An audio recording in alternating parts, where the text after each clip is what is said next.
네, 월스트리트 모닝 브리핑 함께하고 있습니다. 이번에는 글로벌 인터뷰 멀리 미국으로 연결을 해보도록 하죠. 미국 주식 전문 유튜버 유사남님과 함께합니다. 어서 오세요. 네, 안녕하십니까. 네, 반갑습니다. 자, 지난주에 또 말씀하셨던 주요 키워드들을 한번 좀 정리해 가면서 시작을 해볼까요? 네, 그러면 저번 주 주요 키워드 잠깐 짚고 넘어가 보도록 하겠습니다. 네. 자, 일단 이미 팀장님께서도 정리를 해주셨지만 전체적으로 연준의 위원들의 발언들이 많이 나왔고요. 이번 주에도 이게 이어질 예정이지만 조금 있다가 짚고 넘어가 보도록 하고요. 사실 러시아 테러에 대한 대응과 미중 반도체 전쟁 같은 경우는 추가적인 뉴스가 안 나오면서 마무리가 됐고요. 그리고 PC 인플레이션에 대한 가격 보고서가 나왔는데요. 다행히 휴장인지라 일단 뭐 사실 잘 나왔다라고 말씀드릴 수 있을 것 같고요. 그리고 휴장인지라 아마 월요일날 PC 인플레이션이 좋았던 거에 대해서 반영이 될 예정이었고요. 그리고 상대적으로 촉매제가 적은 한 주였다라고 한 번 더 말씀드릴 수 있을 것 같습니다.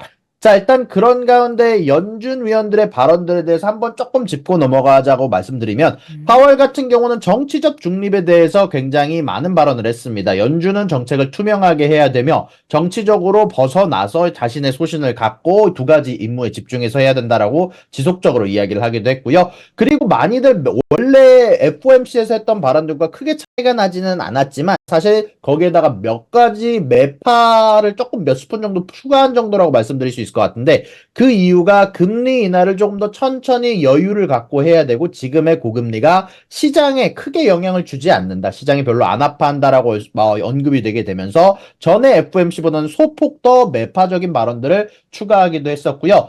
저번과 똑같이 장기 중립 금리가 올랐나 안 올랐나에 대해서는 잘 모르겠다라고 언급을 했으며 예전이 너무 낮았다라는 발언들을 하기도 했고요. 상업용 부동산에 관련해서는 문제가 몇 년간 함께할 문제이지만 소형은행만 현재 영향을 받을 뿐 대형은행들은 괜찮다라고 언급을 하면서 그리고 또한 경기 침체 확률에 대해서 가능성이 제로는 아니지만 굳이 따지면 지금 상황에 경기 침체를 예상하기는 어렵다라는 발언을 했으며 실업률이 안 좋아지면 바로바로 정책 변화를 통해서 두 가지 임무를 달성하기 위해서 노력을 하겠다라는 식으로 발언을 하기도 했고요.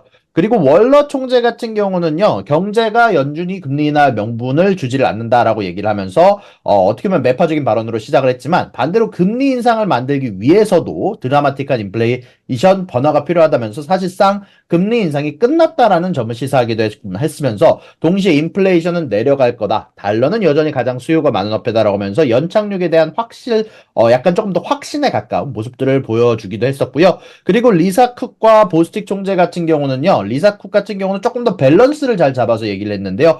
현재 금리 인하가 너무 빠르면 문제가 있지만 반대로 얘기해서 이제는 실업률이 오르는 시기가 됐기 때문에 밸런스를 잘 유지할 필요가 있다라고 얘기를 했고요. 보스틱 총재는 원래는 비둘기적인 면모에서 요즘에는 이제 완전히 매파적인 면모로 변화한 모습을 많이 보여주고 있는데요. 금리 인하를 두 번에서 한 번으로 이제는 예상치를 줄였다라고 얘기를 했고요. 상업용 부동산에 대한 위협을 인식하고 있다. 그러나 크게 아직 번지지는 않았다라고 얘기를 했고 현재 인플레이션의 둔화가 예상되고 있으나 그러나 현재 굉장히 많이 느려지고 있는 중이다라고 하면서 조금 자신감이 떨어져 있는 모습을 보여주면서 동시에 이제 밸런스가 중요한 시기가 오고 있다라고 얘기가 언급이 됐고 마지막으로 구울수비 총재 같은 경우는 유일한 비둘기적인 모습을 보여줬는데요. 금리 인하를 세 번을 이야기하면서 주택시장에 대해서 여전히 문제가 높고 인플레이션의 불확실성이 높다라고 얘기를 하면서 연준 위원들의 발언들이 마무리가 되었습니다. 네.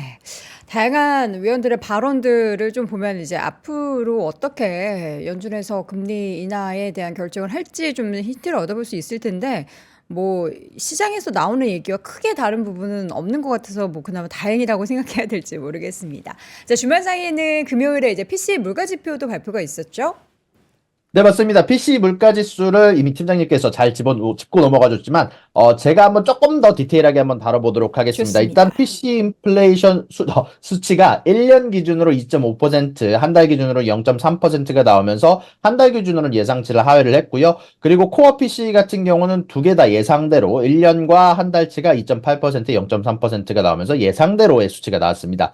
자, 그런 가운데 안에서 좀 디테일한 부분들을 좀 보게 되면은요. 사실 이번에 에너지 에너지 굿즈가 역시 CPY와 똑같이 에너지 굿즈가 크게 오르면서 전체적인 굿즈들의 가격들이 오르는 경우가 좀 있었고요. 그런 가운데 안에서 옷과 신발 가격이 조금 크게 많이 오른 점, 동시에 다른 내구재들의 가격들이 어마어마하게 내려갔다는 점이 어떻게 보면 굿즈 쪽에서 조금 눈여겨볼 만한 수치라고 보이고요. 그리고 가장 고무적이었던 부분은 사실 여태까지 연준이 주장을 했던 부분은 현재 인플레이션의 가장 커다란 부분은 이제 서비스 쪽이다. 이제는 굿즈들이 문제가 아니다라고 얘기를 했었는데 이제는 서비스 쪽에 대한 물가들이 확실히 내려오고 있는 모습들이 보여지고 있습니다. 주거비를 제외하고는 대부분의 수치에서 낮은 수치를 기록을 하기도 했고요. 그에 따라서 전체적인 이번 PC 인플레이션 수치는 여러모로 좀 긍정적인 CPI에 비해서 긍정적인 부분들이 많았다라고 말씀드릴 수 있었던 부분들이 많았던 것 같습니다.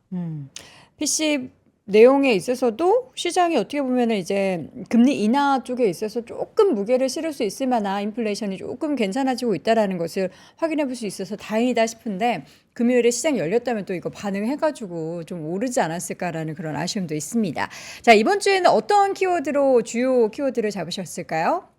네, 일단 이번 주는 노동 지표들이 어마어마하게 쏟아지는 한 주입니다. 조금 있다가 한번 요거에 대해서 조명을 해보도록 하고요. 네. 일단 노동 지표들 말고도 섹터별 제조업, 서비스업 관련된 지표들이 나오게 되고요. 그리고 연준 위원들의 연설들이 굉장히 많이 또 예정되어 있고 마지막으로 요거는 조금 제가 개인적으로 좀 고민하다가 이제 고른 키워드인데 유가 쪽에서 좀 트러블이 있지 않을까 싶은 뉴스들이 좀 많습니다. 일단 이번 주 같은 경우는요, 일단 오펙 회의가 예정돼 있는 가운데 안에서 저번 주에 대놓고 러시아가 감산을 연장하겠다, 추가적으로 하겠다라고 언급을 한 상황이고 중국 쪽에서 일단 공장 관련된 PMI 지수가 굉장히 높게 나온 상황입니다. 그에 따라서 유가 트러블이 좀 생기지 않을까 싶은 뉴스들이 많았기 때문에 요거 한번 짚고 넘어가도록 할 텐데요.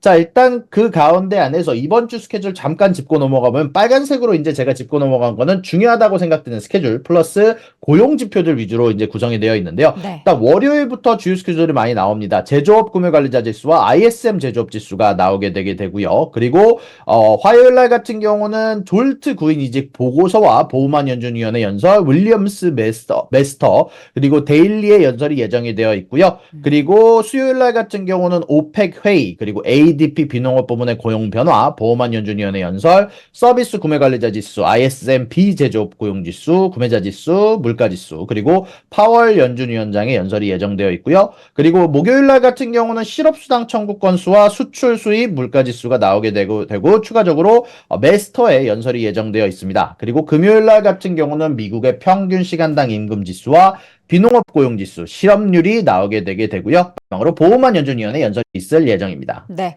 자, 이번 주에 발표되는 다양한 고용 지표, 그러니까 고용 열기가 모르겠습니다. 식고 있어야지 이제 금리 인하에 대한 뭔가 당위성이 조금 더 좀 부여되는데 또 이게 너무 빨리 식어버리면은 경기가 또 꺾이는 것이 아닌가라는 우려도 생겨서 이번 주에 고용 지표 일단 주요한 것들이 보니까 엄청 많네요. 네, 맞습니다. 사실 방금 말씀해주신 부분이 정확한 정답이라고 할 수 있을 것 같은데요. 일단 이번 주에 나오게 될 지표들을 간단하게 짚고 넘어가다 보면은 졸트 구인이직 보고서, 실업률, 비농업 고용지수, ADP 비농업 고용지수, 실업수당 청구 건수, 평균 시간당 임금지수가 있는데요. 일단 제가 개인적으로 생각했을 때는 물론 실업률이 가장 중요하겠지만 일단 어차피 이 수치가 크게 변화할 것 같지는 않아서 시장에 가장 많은 변동성을 줄 만한 지표는 졸트 구인이직 보고서라고 생각이 듭니다. 일단 졸트 구인이직 보고서는 일단 실업자 한 명당 생기는 직장 창출수를 보여주는 지표라고 말씀드릴 수 있을 것 같은데요. 노동과 수요의 공급의 밸런스를 가장 많이 알 수 있는 지표다라고 말씀드릴 수 있을 것 같고 현재 회사들이 채우려는 직장의 공석의 수를 알 수 있고 동시에 실업자를 해고당한 수와 실업자와 이직과 은퇴로 나누어서 알려주다 보니까 지금 현재 일어나고 있는 실업률이 상승하고 있는 부분에 대해서 우리가 조금 더 디테일하게 알 수 있다라는 부분이 이번 졸트 구인직 보고서를 통해서 알 수가 있는데 이게 최근 들어서 사실 거의 0.7 이제 실업자 한 명당 이제 직장 창출수가 사실 0.7로 고정이 되면서 전체적으로 크게 변동이 없는 모습들을 굉장히 많이 보여줬는데 최근 들어서 사실 실업률이 또 오르기 시작하지 않았습니까? 이제 원래는 3.8 수치에서 이번에 3.8까지 오르게 됐는데 3.9까지 올랐나요? 이제 정확히 기억이 안 나는데, 일단 실업률 수치가 최근 들어서 오르게 됐습니다. 실질적으로 낮은 수치를 유지하다가 이제는 이제 11월 이후로 실업률이 오르게 됐는데, 사실 이번에 오르게 된 수치가 3.9 정도인데, 이게 사실 연준이 예상하고 있는 2024년 실업률에 대한 예상 범위가 3.9에서 4.1%입니다. 굉장히 작은 범위를 예상을 하고 있고 12월에 있었던 점도표보다 낮은 수치로 예상이 되었는데 지금 이미 실업률이 3.9%에 도달해 있는 상황이다 보니까 지금보다 조금만 더 올라가게 되더라도 사실 이제 실업률은 연준이 생각하는 범위 때 있게 됩니다. 이제 연준이 예상하는 범위대로 움직이고 있다는 얘기인데 반대로 얘기하면 그것보다 높아지게 된다면 연준 쪽에서는 발등에 불이 떨어지는 상황이 올 수가 있다라는 얘기죠. 그에 따라서 실업률이 만약에 4%보다 높게 나오는 현상이 뭐 지금이 아니더라도 언젠가 나오게 되게 된다면 반대로 금리 인하에 대한 시기가 앞당겨질 수 있다라는 점 한번 짚고 넘어가야 될 것 같고요. 그리고 이번 주에 나오게 되는 실업수당 청구 건수에 대해서도 조금 더 두 개로 나눠서 한번 여러분들한테 어떤 부분인지 좀 알려드리고 짚고 넘어가고 싶은데 네. 일단 실업수당 청구 건수는 두 가지가 있습니다.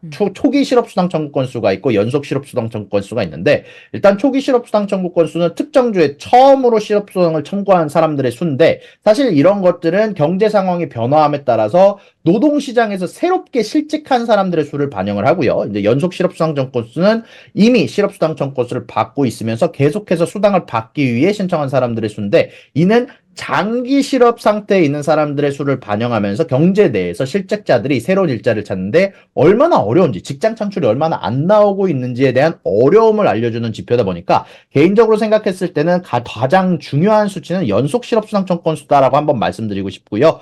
그리고 그 다음으로 나오는 노동 지표가 비농업과 ADP 비농업 지수가 있는데 많은 분들이 이 차이점을 잘 모르시더라고요. 근데 비농업 공유용 지수 중 BLS 노동부가 발표하는 직업은요. 일단 정부 데이터 기반으로 정부, 가정직, 비영리 조직 등을 포함한 모든 고용 상황, 한마디로 조금 더 폭넓게 고용 상황을 보고하는 거고요. 그리고 파업과 장기 휴가에 대한 부분들도 포함을 하는 게 BLS 비농업 고용 지수고 ADP 비농업 고용 지수는 ADP라는 기업, 대부분의 S&P 500의 기업들의 급여를 담당하는 기업들이 조금 더 급여 처리 데이터를 기반으로 하면서 민간 부분, 특히 대기업들 위주의 고용에 조금 초점을 맞춰서 얘기를 하는데 파업과 장기 휴가는 보통 고용에 포함을 하지 않으면서 급여를 받는 사람들만 포함을 하게 됩니다. 자, 일단 이런 가운데 안에서 두 가지가 사실 조금 판이하게 다른 수치들을 요즘 보여주고 있습니다. 일단 노동부에서 발표하는 비농업 고용 지수는 전체적으로 최근 들어서 3개월 기준으로 지속적으로 상승하는 모습을 보여주는 데 반해서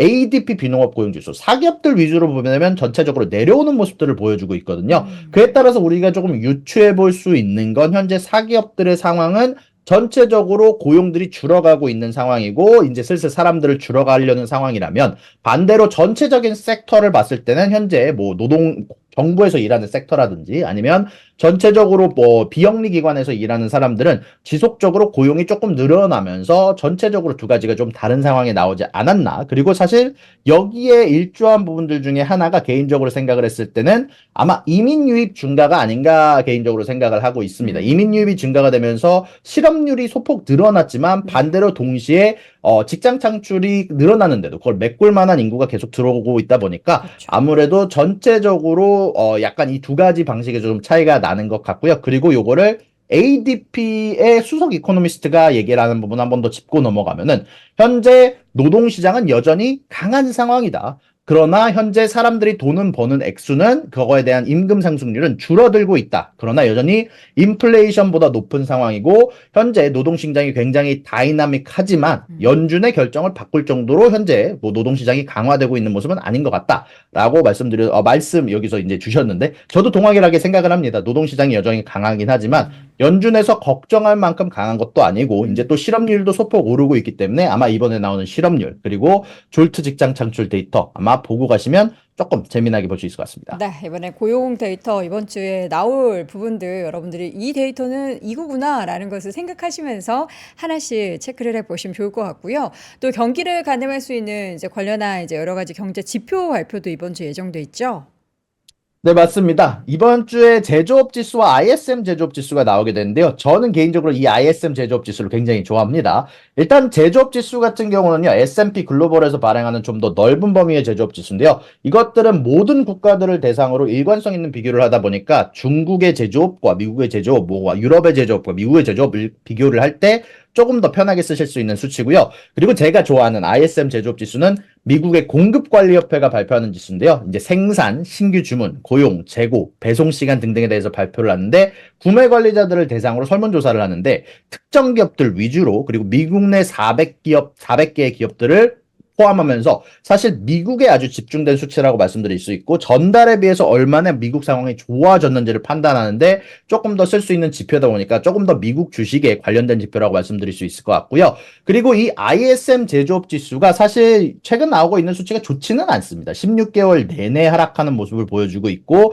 새로운 주문량도 마이너스로 그리고 생산량도 마이너스, 고용도 마이너스로 가고 있는 가운데 안에서 인벤토리는 굉장히 적어진 상태고 그리고 고객들의 인벤토리도 적어진 상태 그리고 이제 배송 속도는 지속적으로 빨라지는 모습들이 나오고 있는데 과연 이런 부분들에 대해서 반등이 나오게 될지 이런 부분들을 좀 주목해서 보시면 좋을 것 같고요. 그리고 만약에 ISM 제조업 지수에서 사실 조금 소폭 복구가 되는 모습이 보인다면 개인적으로 생각했을 때 유가의 반등을 일어날 수 있는 요지가 좀 있다 보니까 개인적으로 생각했을 때는 인플레이션을 위해서는 사실 조금 더 낮게 있는 상황이 좀 좋다라고 생각이 좀 들고요. 다만 여러분들이 만약에 제조업 중에서 특정 섹터에 투자를 하신다면 이 ISM 제조업 지수가 인터뷰들을 여러 가지 따오거든요. 그러다 보니까 그 섹터에 여러분들이 만약에 옷에 투자를 하신다면 옷을 파는 회사에 투자를 하신다면 그 섹터가 어떤지 그리고 자동차에 투자하신다면 자동차 제조업이 어떤지에 대해서 나눠서 얘기를 해주는 부분들이 많기 때문에 만약에 여러분들이 시간이 있으시다면 꼭 짚고 넘어가야 되는 지표라고 생각이 좀 듭니다. 네. 여러 가지 경제 지표도 또 시장에서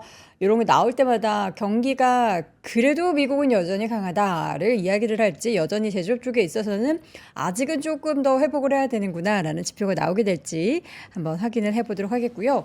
유가 보면 최근에 이제 국제 유가가 배럴당 한 83달러 수준을 넘어서면서 이게 또 추가적으로 올라가면 인플레이션에 대한 우려를 야기시킬 수가 있는데 이 해외 쪽에서 계속해서 유가를 끌어올릴 만한 그런 이슈들이 발생을 하고 있다고요?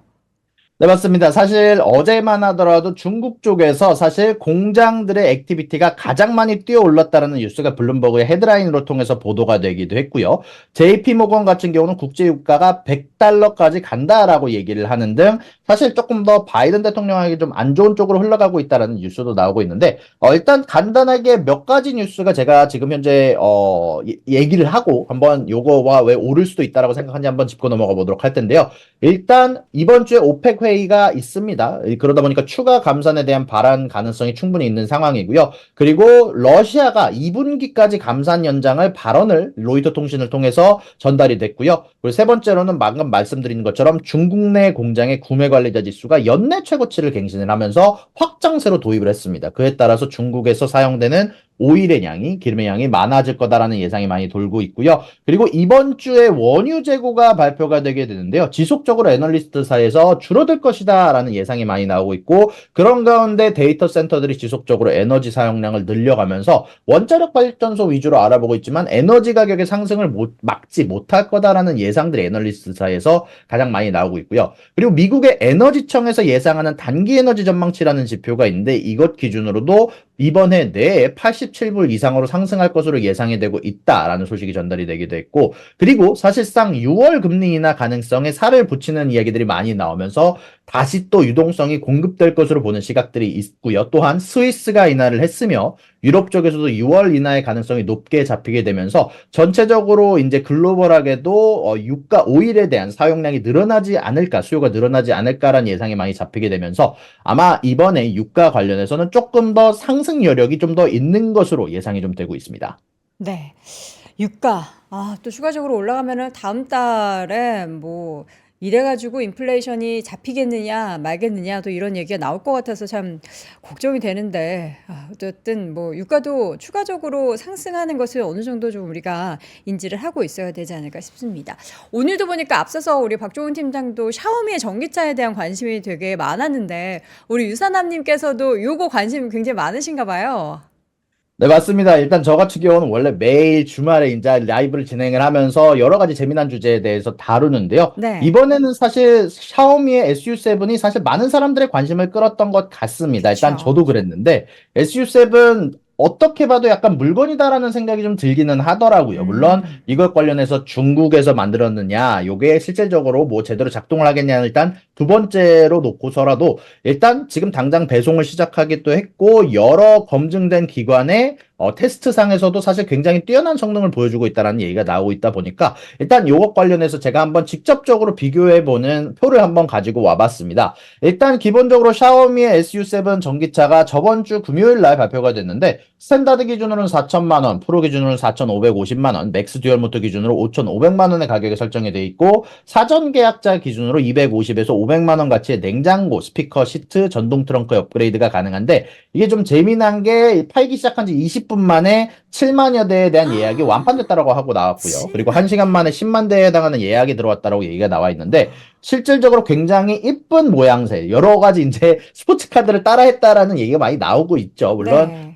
여러 가지 중국이다 보니까 이런 부분들 많이 용인되는 부분들이 좀 있는데 무튼 이 샤오미라는 기업에 대해서는 이미 팀장님께서 얘기를 해줬지만 대륙의 실수라는 이미지를 많이 갖고 있습니다. 이게 음. 뭐냐면은 굉장히 싼 제품을 성능 좋게 만들어서 파는 기업이다라는 이미지가 있고 실질적으로 이 샤오미라는 기업이 가져가는 방식들이 어떻게 보면은 이미 존재하는 여러 기업들을 벤치마킹하면서 똑같은 형태의 공장을 가지고 있는 공장들을 사들이거나 혹은 M&A를 통해서 합병을 시켜가지고 거기에서 어떻게든 싼 가격에 만들어내는 중국 내부의 기술력이나 낮은 인건비를 통해서 싼 가격에 만들어서 비슷한 기능을 가진 것을 파는 것으로 유명한 기업인데 이번에 네. CEO가 사실 3조 원이 넘는 돈을 투자해 가면서 거의 한 3년간, 4년간 일을 갈아가면서 현재 자신들의 이미지를 탈피하기 위해서 만들었다라고 얘기가 나온 만큼 사실 최근 들어서 나오고 있는 BYD와 테슬라가 거의 양분하고 있다시피 한 전기차 시장을 끼어들 수 있을 거다는 얘기가 굉장히 많은데 여전히 BYD가 압도적으로 사실 판매량이 중국 내에서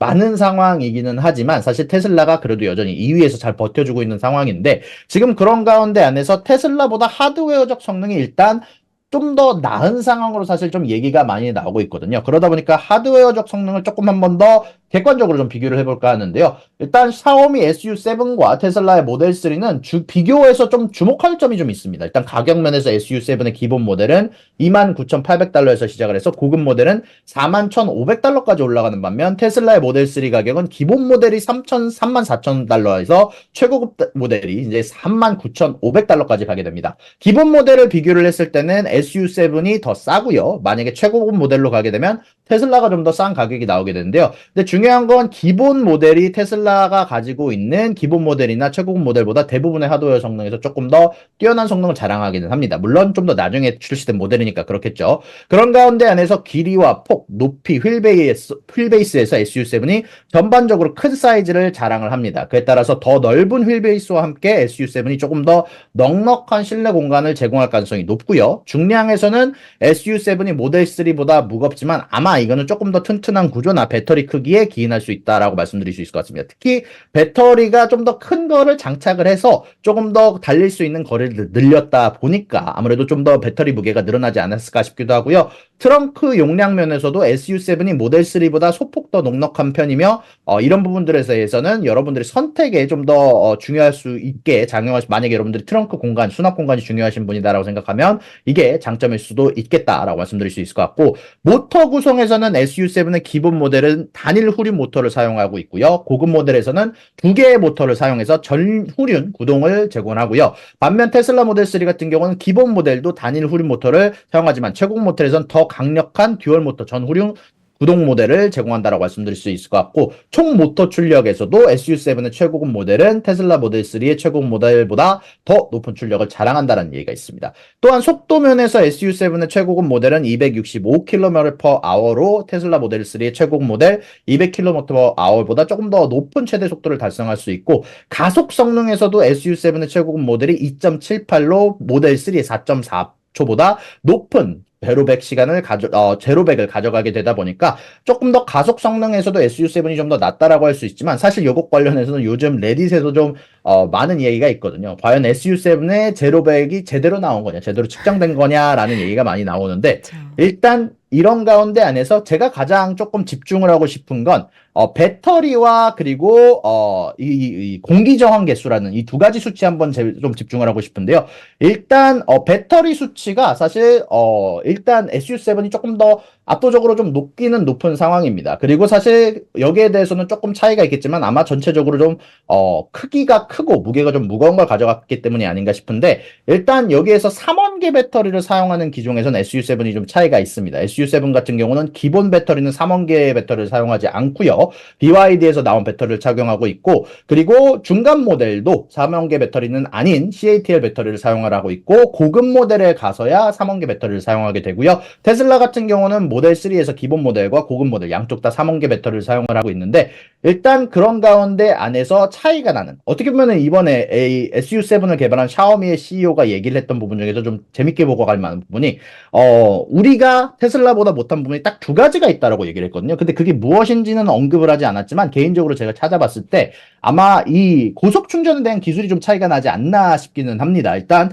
고속 충전에 관련해서 170kW의 현재 고속 충전을 지지를 하지만, 테슬라 같은 경우는 고급 모델 한정으로 250kW까지 지원을 한다는 소식이 나오면서 전체적으로 이 고속 충전 기술이 조금 더 테슬라가 앞서는 부분이 아닌가 싶기도 하고, 요것과는 또 다르게 자율주행 쪽에서 사실 아직은 뭐 샤오미 쪽에서 출시를 하지는 않았지만 8월부터 지원될 예정이다라고 얘기가 나오고 있는데, 아마 자율주행 기술에서는 아마 테슬라의 기술력을 아직까지는 따라가기 어렵지 않을까 싶은데요. 일단 테슬라의 FSD가 1,500만 원인데 비해서 자율주행에서, 요건 아직 확정된 부분은 아닙니다만 자율주행 지원을 받기 위해서 300만 원을 내야 되고, 그 대신 평생 레벨 3, 일단 만약에 사고가 났을 때 제조사 쪽에서도 책임을 질 수 있다라고 얘기는 하는 레벨 3를 고속도로 주행 한정이지만 중국 옥리지만 300만 원이라는 상당히 싼 가격이 지원할 예정이고요. 시내 자율 같은 경우는 350만 원에 지원을 할 예정이다라고 얘기가 나오다 보니까 아무래도 테슬라의 자율주행보다는 상당히 싼 가격에 제공이 되고, 다만 이게 중국 내 한정이다 보니까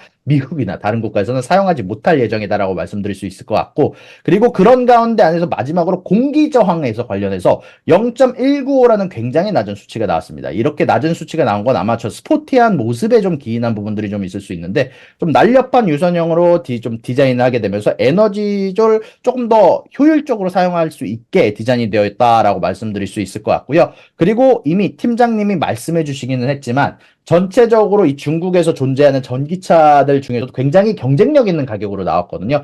BYD 한 세단 샤오펑의 P7에 이어서 그것보다 소폭 높은 가격인 21만 6천 위안의 싼 가격에 저 차를 구매할 수 있다라는 점이 아마 전체적으로 중국 내 존재하는 전기차 유저들에게 굉장히 커다란 어필을 할 수 있을 거다라는 생각이 좀 들고 있고, 네. 사실 이미 말씀드렸지만 이 BYD와 테슬라로 이어지는 아마 제 3위나 4위 정도에 아마 안착하지 않을까라는 개인적인 예상까지 좀 전달해 드리면서, 특히 네. 최근에 들어서 이제 중국에서 국내 제품을 사용하자는 애국주의가 굉장히 많이 늘어나고 있어서 아마 네. 이런 부분들이 좀 영향을 받을 만한 요소가 많지 않을까 싶기도 합니다. 아니, 우리 유선남님께서 이제 요 샤오미의 SU7에 대한 이제 스펙이나 이런 거 쭉 알려주시니까, 이거 PPL 아니냐, 이거 샤오미에서 돈 받은 거 아니냐, 아닙니다.